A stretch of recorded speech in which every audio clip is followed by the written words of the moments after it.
Welcome to Auto Resolve. In this guide, I will show you how to fix Google TV not connecting to Wi-Fi and resolve internet connection issue quickly and easily.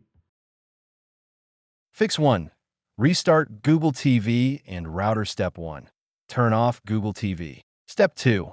Unplug TV and Wi-Fi router for 1 minute. Step 3. Plug back in and turn on both. Fix 2. Reconnect Wi-Fi network. Step 1. Go to Settings, Network, and Internet. Step 2. Select your Wi-Fi. Forget. Step 3. Reconnect and enter the password again. Fix 3. Check internet connection. Step 1.